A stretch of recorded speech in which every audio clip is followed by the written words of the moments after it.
On finit pas aujourd'hui Éphésiens 5, mais on est comme dans le milieu. On est Éphésiens 5 à partir du verset 15 au verset 21. Je ne sais pas si on se souvient un peu de ce qu'on a vu la semaine passée, mais d'être à la ressemblance de Christ, hein, de vivre une vie. Puis là, 2 semaines, oui, la semaine passée, c'était Rosiane, mais pour moi, c'est la dernière semaine que j'ai prêché. Et puis, j'aime c'est vraiment Éphésiens parce que ça nous montre qui nous sommes et plutôt ce que nous devons être en tant que chrétiens. Notre comportement. C'est quoi le comportement d'un chrétien? Bien, si tu es un chrétien, tu es le Fils de Dieu, tu es comme Christ. Tu es en Christ. Si tu es en Christ, tu vas vivre comme lui parce que c'est lui qui vit en toi. Je parlais avec un voisin puis qui disait que lui euh, avait de la misère avec ces enseignements-là parce que pour lui, il n'y avait aucune autorité. L'autorité nous vient de quoi? De son nom. Il dit, quand tu pries en quel nom? Si tu pries au nom de Jésus, c'est que tu as l'autorité de Jésus. Tu pries dans l'autorité de Jésus. Si un policier il ne vous arrête pas en son nom. Il vous arrête au nom de la loi. Hein? C'est dans l'autorité de la loi qui vient sur lui, mais c'est la même chose pour nous. Fait que c'est important de comprendre ces choses-là quand on lit Éphésiens comme ça. Un chrétien ne vit pas comme il veut. Il vit comme Christ. Il vit les mêmes choses que lui, mais contrairement à Jésus-Christ, lui, pourquoi il ne péchait pas? Parce qu'il savait pleinement qui il était. Il connaissait son identité en tant qu'enfant. Même à 12 ans, il savait que, ne savez-vous pas qu'il faut que je m'occupe des affaires de mon père. Il connaissait son identité. Donc, plus tu connais ton identité, plus tu sais qui tu es. Et puis, le livre des Éphésiens nous rappelle ces choses-là. Aujourd'hui, on va plutôt voir comment, parce que là, 2 semaines, on a vu quel comportement on peut avoir, puis quel comportement on n'a pas à avoir, et en tant qu'enfant de Dieu. Puis on continue, Paul continue dans cette lignée-là, et puis il dit, prenez garde de vous conduire avec circonspection, non comme des insensés, mais comme des sages. Hein? Fait que ça concerne notre vie chrétienne. Comment nous devons vivre ça et comment on s'attend qu'un enfant de Dieu vive. Donc, c'est important. Mais c'est quoi circonspection?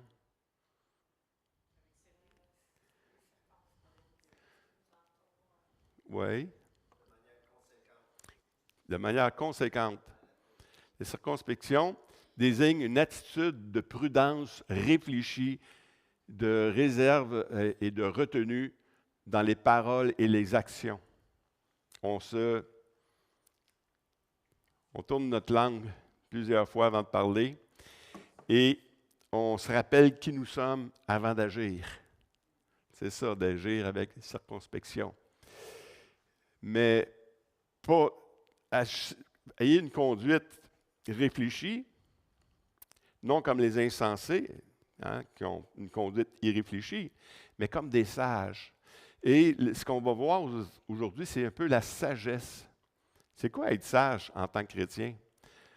Parce qu'il y a différentes sagesses. Il y a la sagesse du monde qui ne connaît même pas Dieu. Fait qu'il y a une sagesse qui est de Dieu, puis une sagesse qui n'est pas de Dieu. On va voir un peu ces choses-là. Ainsi est-il écrit, je détruirai la sagesse des sages et j'anéantirai l'intelligence des intelligents. Où est le sage? Où est le scribe? Où est le disputeur de ce siècle? Dieu n'a-t-il pas convaincu de folie la sagesse du monde? Fait que, vous voyez, la sagesse, ce qu'on appelle sagesse, ce n'est pas toujours une vraie sagesse. Hein? Car puisque le monde, avec sa sagesse, n'a pas connu Dieu dans la sagesse de Dieu, il a plu à Dieu de sauver le croyant par la folie de la prédication. On n'est pas toujours sage. On ne prend pas toujours des bonnes décisions. On parle trop vite. Qui a, qui a déjà vécu ça? Ou qui n'a jamais vécu ça? c'est notre problème, c'est la langue. C'est surtout la langue et qui nous entraîne, qui dirige les grands navires. Et puis, c'est elle qui nous entraîne dans bien des troubles. Et puis, il faut la dompter. Mais comment la dompter? Il y a différentes manières. Et puis, on a vu, il y a 2 semaines, que tu ne peux pas changer une habitude juste en arrêtant de faire la chose, tu dois la remplacer par autre chose. Puis c'est ça que Paul définit dans l'Épître aux Éphésiens. Et puis, c'est ça. Il y a une sagesse qui est de Dieu, puis une sagesse qui n'est pas de Dieu. Mais la sagesse de Dieu, on va l'avoir. Puis c'est ça que Paul priait. Au début de l'étude, on a vu dans Éphésiens 1, la prière de Paul, c'était quoi? Il priait afin que le Dieu de notre Seigneur Jésus-Christ, le Père de gloire, vous donne un esprit de sagesse. Wow! Un esprit de sagesse. Il y a l'esprit du monde, puis il y a l'esprit de Dieu. Il y a la sagesse du monde, puis il y a la sagesse de Dieu. Que Dieu vous donne un esprit de sagesse et de révélation dans sa connaissance et qu'il illumine les yeux de votre cœur pour que vous sachiez quelle est l'espérance qui s'attache à son appel, quelle est la richesse de la gloire de son héritage qu'il réserve aux saints. Paul priait au début de l'Épître qu'on ait un esprit de sagesse. Ça vient de où, la sagesse? Ce n'est pas quelque chose qu'on pratique nous-mêmes. C'est quelque chose qui vient au-delà de notre intelligence. Parce qu'on peut penser bien sage, mais on peut être complètement dans l'erreur. Si quelqu'un d'entre vous manque de sagesse, qu'il la demande à Dieu, qui donne à tout simplement et sans reproche, et elle lui sera donnée. Wow! Ça veut dire qu'un chrétien peut manquer de sagesse. On a fait des gaffes, on a dit des choses, on a eu un mauvais comportement, on a manqué de sagesse. Maintenant, si quelqu'un manque de sagesse, qu'il la demande à Dieu, parce que c'est de lui que ça vient la sagesse. C'est pas « Ah, moi, j'essaie d'être plus sage ». Non. Va voir à Dieu. Connais ton Dieu. Vis des choses avec ton Dieu, puis tu vas voir que la sagesse va venir de lui, dans ta communion avec lui. Puis quand on a une communion avec lui, on a une communion avec quoi? Avec sa parole. C'est avec la parole de Dieu. C'est la parole de Dieu qui nous change. Rachetez le temps, car les jours sont mauvais. Rachetez le temps, car les jours sont mauvais. Le monde alentour va de plus en plus mal. Rejette de plus en plus Dieu. Rachetez le temps. Parce que soit tu t'embarques dans le courant du monde, ou tu vis la vie chrétienne c'est le contraire au courant. Ça demande plus d'efforts. Ça demande d'être concentré sur Dieu, être concentré sur Jésus-Christ. Parce que si tu te laisses aller, tu vas suivre le monde d'une manière naturelle. La chair va revenir au galop. Mais si tu lis ta parole, si tu prends les armes qu'on va voir plus tard, toutes les choses que Dieu nous a données pour avoir la victoire dans tous nos combats, bien, ça commence là. Racheter le temps. C'est quoi racheter le temps? Qu'est-ce que vous faites de vos temps libres? Hein? Persévérer. Dans la réflexion de la présence même de Dieu. Oui. C'est ça, pour ceux qui sont sur l'audio, c'est de persévérer dans la présence de Dieu, dans ce que Dieu révèle, dans notre relation avec lui, et ainsi de suite. Racheter le temps, c'est... Moi, je rachète souvent le temps. Quand je suis en auto, je voyage, mais je mets de la musique chrétienne, je mets des prédications, je rachète le temps. Je ne perds pas mon temps juste à conduire. Je mets autre chose. On rachète le temps comme ça. Parce que si tu ne baignes pas dans la présence de Dieu, tu vas baigner dans d'autres choses. Soit dans tes pensées, qui vont t'emmener dans le fond, ou soit dans la pensée du monde, qui va t'emmener autre part, ou dans la présence de Dieu. Bon, et racheter le temps, là, c'est, regarde, qu'est-ce que tu fais avec ton temps? Le temps est mauvais. Fais attention avec ce que tu fais dans ton temps. Éphésiens 5,14, c'est pourquoi, c'est pour cela qu'il est dit, réveille-toi, toi qui dors. Réveille-toi d'entre les morts et Christ t'éclairera. Ça, c'est juste avant l'étude, ce qu'on a vu dans là, 2 semaines. Réveille-toi. Racheter le temps, là, c'est dire, écoute, là, qui suis-je? Est-ce que je suis vraiment un chrétien ou je suis du monde? Racheter le temps, c'est de prendre une réflexion et de dire, écoute,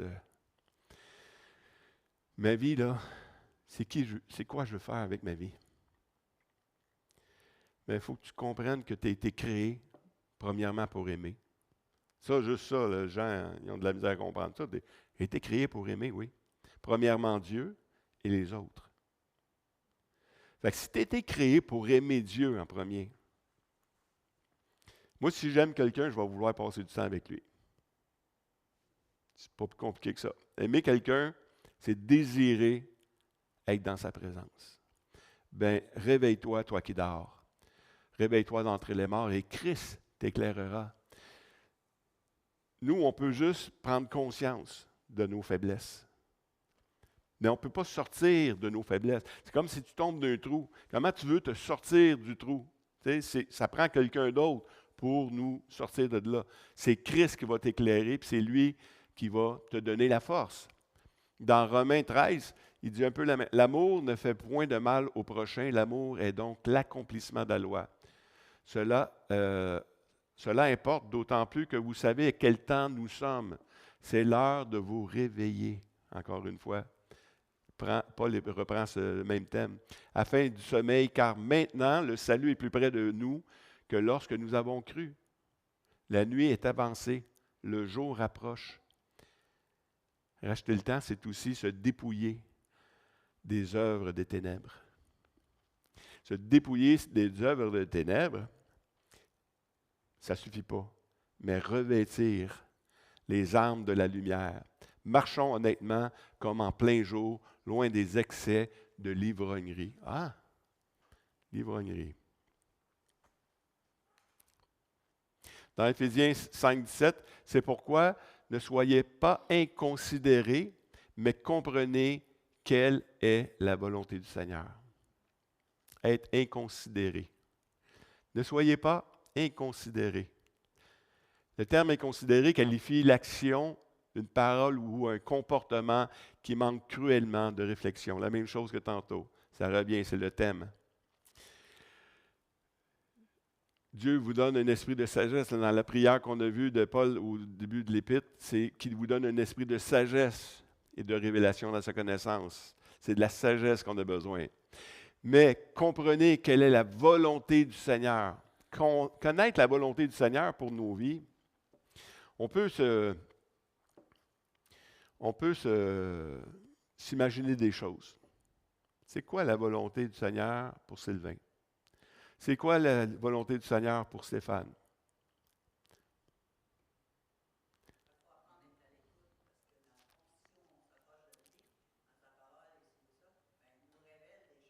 Oui. Oui.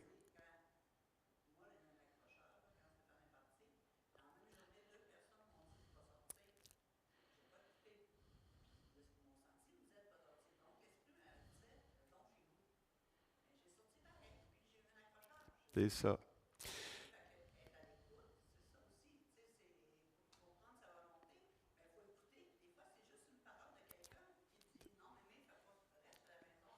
Oui. Connaître la volonté de Dieu, c'est souvent dans sa parole, mais c'est aussi les autres, parce que je le répète parce qu'ils ne t'entendent pas. Donc, Lucie, elle avait eu un avertissement de 2 personnes de ne pas sortir, puis elle a sorti, pareil. Elle n'a pas écouté ces conseils-là, puis elle a eu un accrochage. Bien, c'est ça. Écouter la volonté de Dieu, connaître ce que le Seigneur, comprendre ce que le Seigneur veut, parce qu'on a tous l'esprit. Hein? L'esprit, c'est ça qui fait toute la différence entre un chrétien et un autre. Puis vous allez voir que la suite des choses, l'esprit travaille avec la parole, puis la parole, bien, ça nous parle. Ne vous enivrez pas de vin, c'est de la débauche. Encore une fois, tu ne fais pas juste arrêter de boire du vin, tu n'arrêtes pas juste de t'enivrer. Au contraire, soyez remplis de l'Esprit. Ah! Soyez remplis de l'Esprit. Comment qu'on fait ça, être rempli de l'Esprit? Je pose une question. Comment on fait pour être rempli de l'Esprit?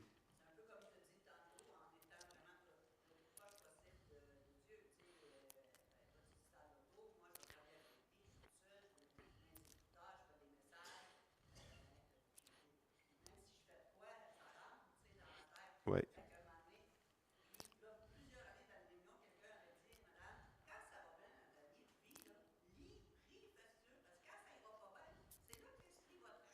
C'est exactement.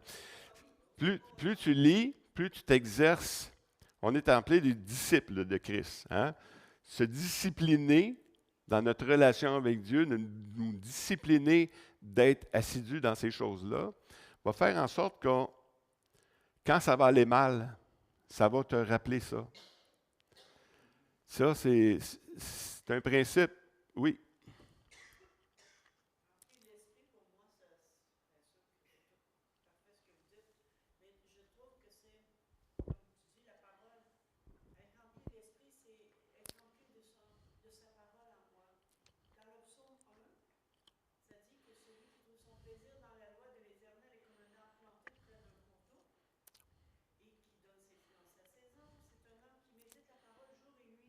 Oui.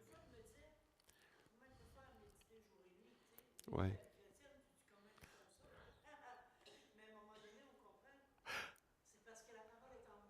Oui. Oui. Puis, tu chantes un chant à un moment donné, puis là, ben, dans la nuit, le chant te revient constamment. Moi, c'est des prédications, il y en a d'autres, c'est des chants. Mais peu importe, la parole de Dieu te revient pendant la nuit, te conseille, tu baignes là-dedans. C'est comme être rempli de l'Esprit, c'est ça, c'est être rempli de sa présence. Et c'est dur à expliquer, hein? Parce que ça se vit. Ça se vit vraiment. Tu vis la présence de Dieu et même que tu peux ressentir la présence de Dieu. Tu rencontres des frères, des fois, tu ne sais pas c'est des frères. Tu rencontres des personnes, il me semble, es-tu chrétien? Il dit oui, je le savais. La présence de Dieu était là. Tu ressens ces choses-là. Être rempli de l'Esprit, c'est être rempli de tout le fruit de l'Esprit aussi. On va voir ces choses-là. Mais le fruit de l'Esprit, c'est l'amour, la joie, la paix, la patience, la bonté, la bénignité, la fidélité, la douceur, la tempérance. Être rempli de l'Esprit, c'est vivre de lui. Si tu es en paix, tu es en joie. Écoutez, ça nous parle, ça. La semaine passée, on est allé, la semaine dernière, on est allé au parc. On n'a pas besoin d'aller voir le monde et solliciter pour qu'ils entendent l'Évangile. On a juste à faire le fruit de l'Esprit. Être juste content, être dans la joie, être dans la paix. On est attiré par les gens qui sont dans la paix. On n'est pas attiré vers les gens qui sont dans la dépression, qui sont dans l'inquiétude, qui sont impatients, qui ne sont pas bons, qui sont méchants, qui ne sont pas fidèles, qui ne sont pas doux. On n'est pas attiré vers eux autres, mais on est attiré par ceux qui ont le fruit de l'Esprit. Être rempli de l'Esprit, c'est aussi vivre l'Esprit. C'est du positif. Ben c'est ça, la parole de Dieu est positive. Elle est là. C'est ça. Tu sais, j'ai déjà prêché l'Évangile à quelqu'un, elle disait, moi j'ai essayé de lire la Bible, puis écoute, je tombais déprimé. Oui, mais c'est parce que tu entendais la mauvaise nouvelle. La bonne nouvelle, ça te réjouit. Ça ne te met pas à terre, la bonne nouvelle. Ça te réjouit, ça t'élève, ça t'édifie. Entretenez-vous par des psaumes, des hymnes, par des cantiques spirituels, chantant et célébrant de tout votre cœur les louanges du Seigneur. Dans le passage qu'on est en train d'étudier, ne vous enivrez pas de vin, c'est de la débauche, mais soyez au contraire remplis de l'Esprit. C'est ça qui suit. Entretenez-vous par des... Comment qu'on est rempli de l'Esprit? Entretenez-vous par des psaumes, par des hymnes, des cantiques. C'est ça. Si tu as un problème, si tu as une dépendance, si tu as quelque chose, tu es à terre, tu ne comprends pas, commence donc. Les psaumes, c'est quoi les psaumes? Nous autres, c'est des chants, OK? Mais c'est aussi la parole de Dieu. Les psaumes, des cantiques, des hymnes, c'est la parole de Dieu. Des psaumes, il y en a combien? 150?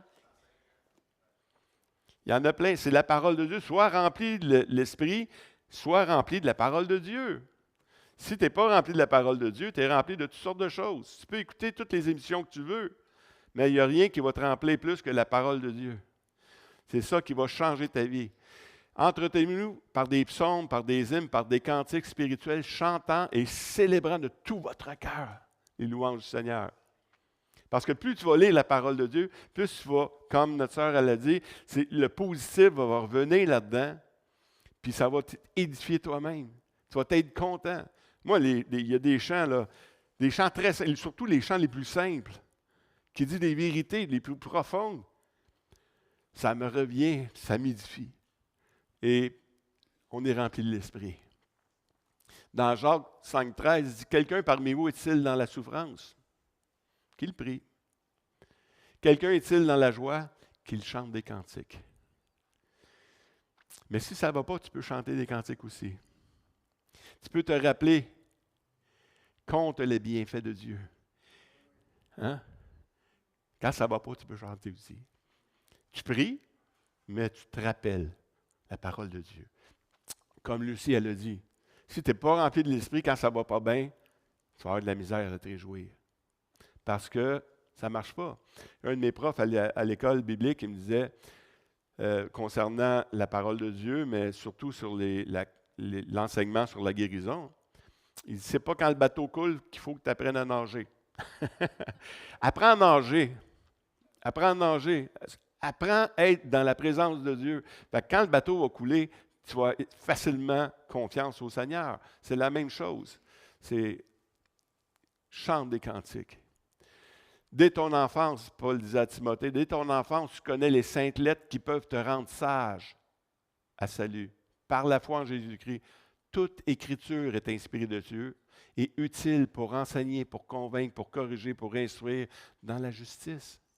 La parole de Dieu. Écoutez, j'aimerais ça vous dire qu'il y a d'autres moyens. Il n'y en a pas d'autres. Tu peux être un chrétien, ça fait 50 ans, si tu as lu la parole de Dieu qu'une fois dans ta vie, tu vas avoir de la misère à vivre l'Évangile. Prends l'habitude. Prends-toi une méthode de lecture quotidienne. Quand même, c'est quelques versets, c'est pas grave, le pain quotidien ou peu importe.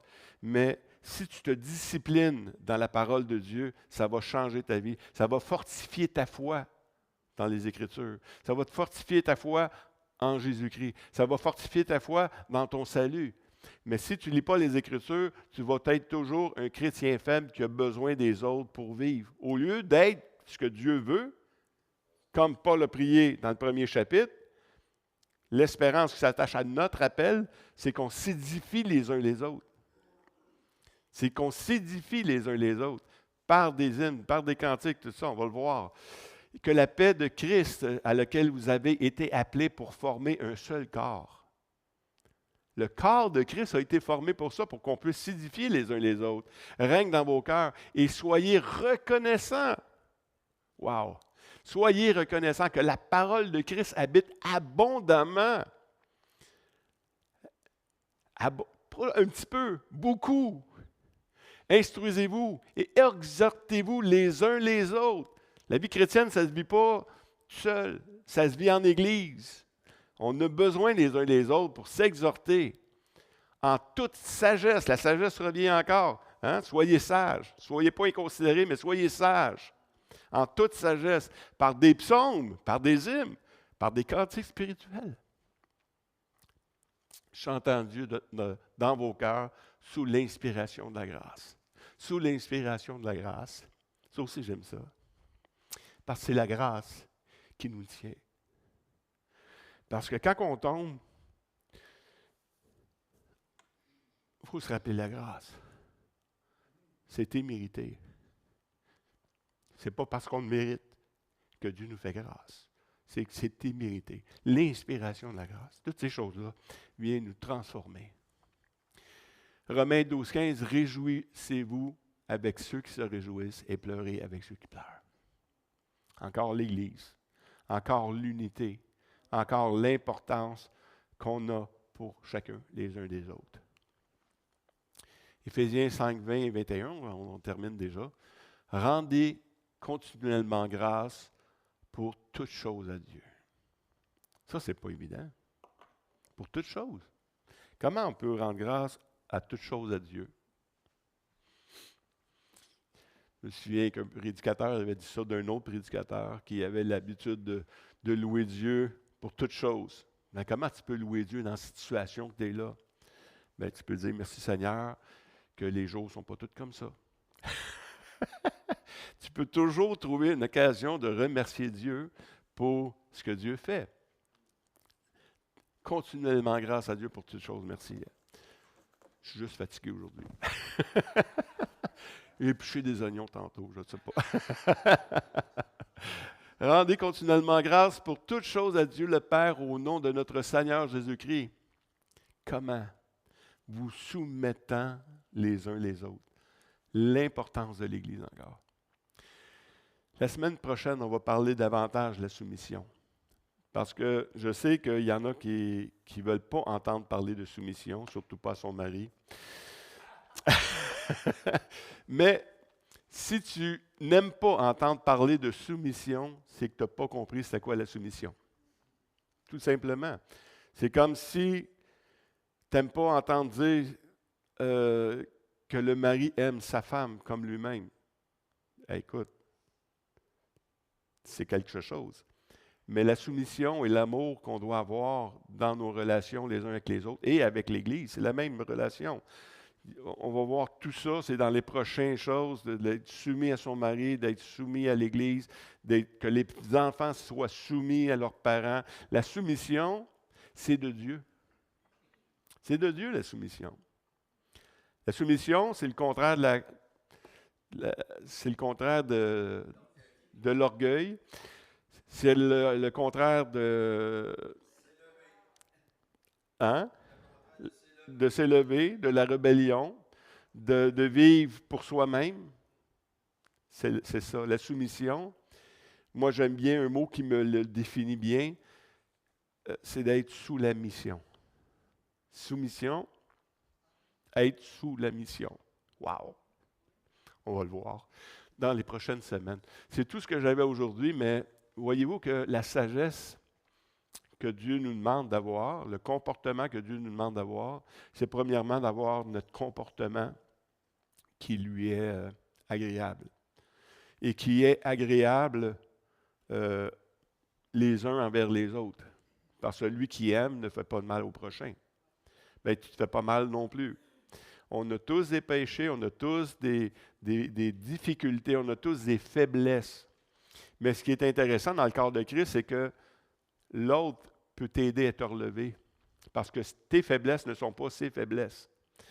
Et souvent, ce qu'on voit, c'est qu'on juge la faiblesse de l'autre pour l'écraser. Pour dire, regarde, moi, je ne suis pas de même. Non, non, non, attention. Parce que lui, il n'est pas de même comme toi, tu es ailleurs. Fait que faisons attention à ça. L'Église, on est là pour s'encourager, pour s'édifier et pour nous encourager à vivre la vie que Christ nous a demandé de vivre. C'est pour ça que Paul demande qu'on ait un esprit de sagesse et de révélation pour comprendre qui nous sommes et comment vivre dans notre appel maintenant en tant qu'enfant de Dieu. Amen. Alors, merci Seigneur Dieu pour ta parole, la parole de Paul qui nous enseigne toutes ces choses-là, Seigneur. C'est tellement encourageant de voir que tu passes pas par la sagesse des hommes, par la tienne, Seigneur. Tu as établi des gens, tu as établi des autorités dans l'Église également. Tu nous as donné des dons qui sont différents les uns des autres pour qu'on puisse s'édifier les uns les autres, s'encourager. Seigneur, toi-même, tu n'étais pas là pour nous juger, mais pour nous pardonner, pour nous relever. Et on doit faire la même chose, Seigneur. Aide-nous. Viens au secours de nos faiblesses, Seigneur Dieu. Viens changer nos langages, Seigneur Dieu. Viens nous rendre plus sages dans nos paroles, dans nos comportements. Parce que le but de chacune de nos vies ici, c'est que tu sois glorifié, toi, Seigneur. Parce qu'un enfant de Dieu vit comme un enfant de Dieu, vit comme Jésus-Christ, qui aime son Père et qui aime son prochain. Merci, Seigneur, pour ta parole et bénis-nous, Seigneur, cette semaine. Rappelle-nous, Seigneur Dieu, lorsque nous allons tomber encore, ces paroles qui nous disent qui nous sommes. Dans le nom de Christ, amen. Amen, amen.